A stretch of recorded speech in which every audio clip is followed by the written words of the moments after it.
JFK International Airport hummed with its usual energy, announcements echoing overhead, suitcases rolling across the polished floors, and travelers moving in hurried streams.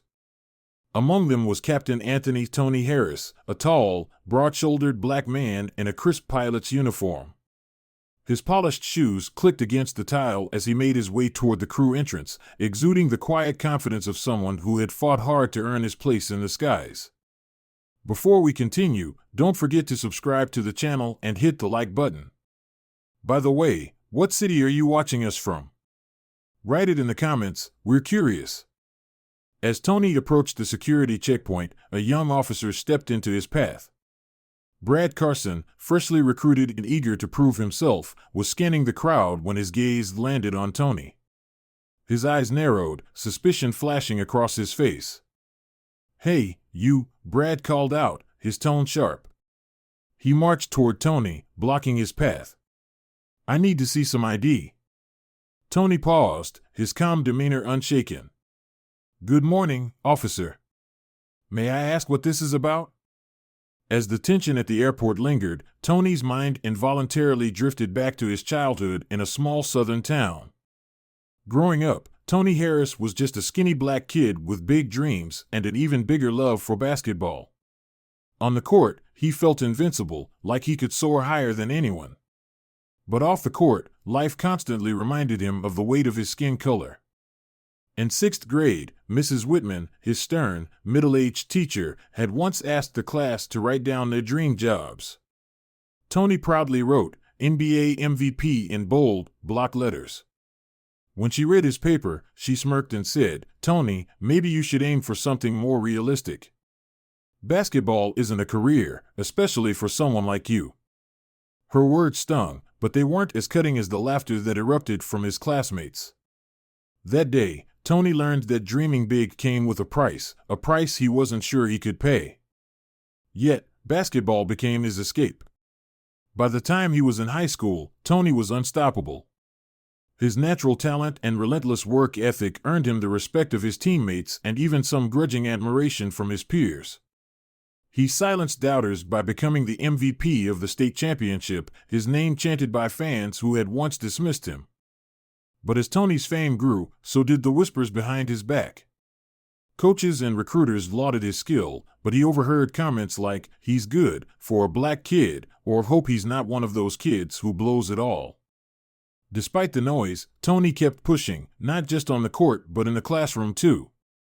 When a knee injury ended his basketball career during his sophomore year in college, many assumed that was the end of his story. But Tony had other plans. He shifted his focus, enrolling in aviation school, a decision that shocked everyone who thought he was just another athlete.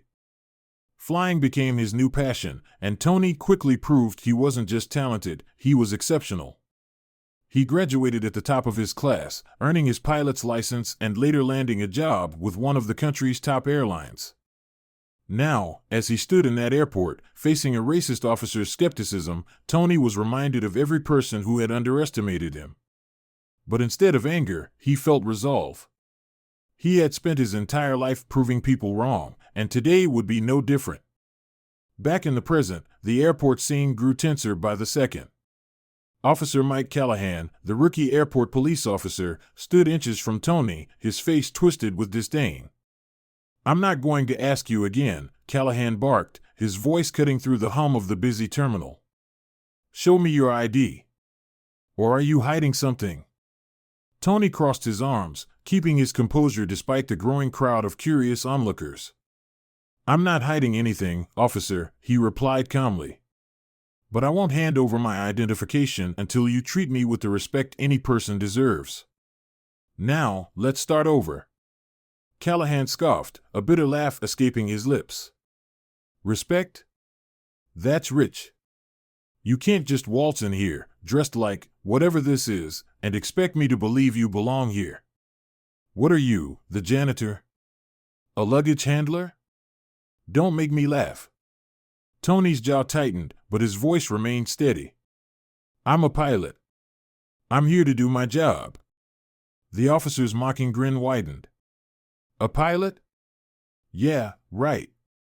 I've never seen a black pilot in my life, and I doubt you're the first. Stop lying and show me some ID before I escort you out of here myself." The crowd murmured, whispers rippling through the terminal. Passengers and staff alike slowed their pace, intrigued by the confrontation. Tony could feel their eyes on him, their judgments piling up like invisible weights on his shoulders. Before Tony could respond, a voice cut through the noise. "What's going on here?"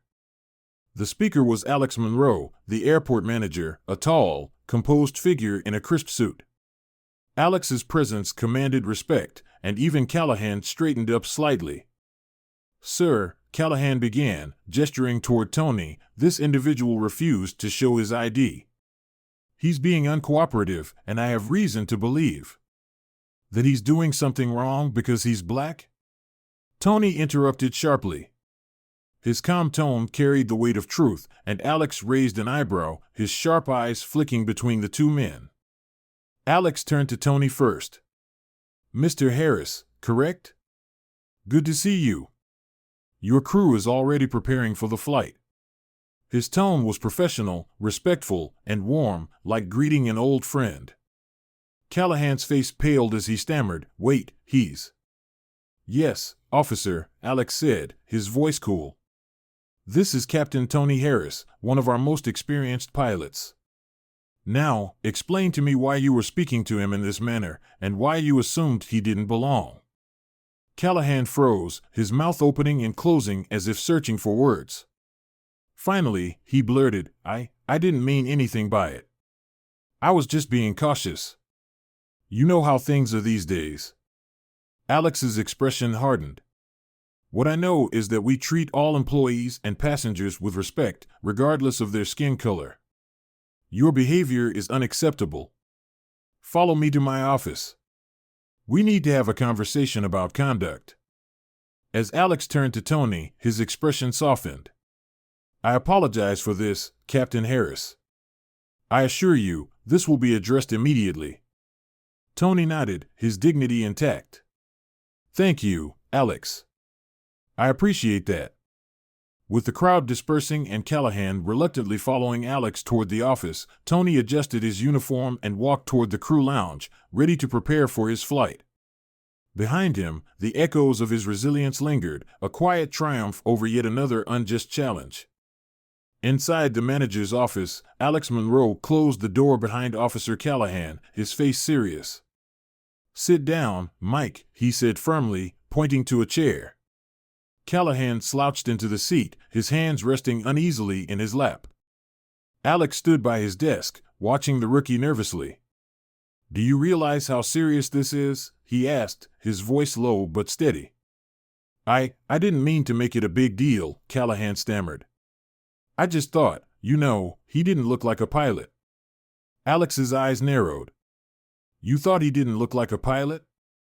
He shook his head in disbelief. "Mike, what you did was based on a stereotype. You saw a black man in a uniform and assumed he didn't belong. That's not just a mistake, it's racial profiling. And it's unacceptable, especially here." Callahan shifted uncomfortably in his chair, his face flushed. I wasn't thinking straight. I've just never seen a black pilot before. I thought he was lying." Alex leaned forward, his voice hard. "You're a police officer, Mike. Your job is to protect and serve, not to make assumptions based on race. You didn't just doubt his identity, you disrespected him. You humiliated him in front of other passengers, and you almost created a scene." "I didn't mean for it to go that far," Callahan muttered, his voice barely audible. Alex took a deep breath. "You need to understand something, Mike. Tony Harris is one of the most respected pilots in the industry. He has over a decade of experience, and he's been a role model for many of us. His credentials are impeccable, and he deserves the same respect as any other employee.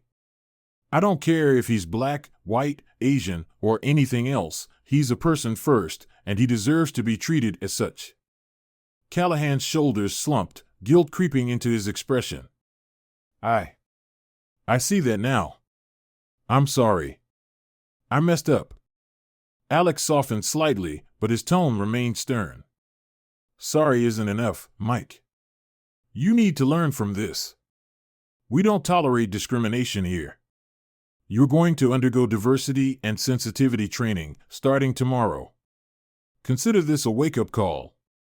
Callahan nodded, his face a mix of shame and remorse. I understand. I'll do better. Good, Alex replied, standing up and walking around his desk. I'll be monitoring your progress. But this is your chance to prove you've learned from this mistake. Now go back to your post. We're not done here, but I've given you a second chance. As Callahan stood and walked out, Alex turned to look at the door where Tony had just left. He couldn't help but admire the grace with which Tony had handled the situation. Alex knew it wasn't easy for someone to remain calm when faced with the kind of racial injustice Tony had just endured. The weeks that followed the incident were filled with subtle shifts. Officer Callahan's attitude changed. He showed up early to work, greeted people with a sincerity that was previously absent, and spoke less of his own opinions and more about the lessons he had learned. It wasn't perfect, there were still moments of tension, but the real change was evident. Tony, meanwhile, kept his focus on his career. His flight schedules were demanding, and his fame as an accomplished pilot was growing. Yet, even with all the attention, he never forgot what had happened at the airport that day. He continued to work harder, setting an example for his colleagues, and most importantly, for himself.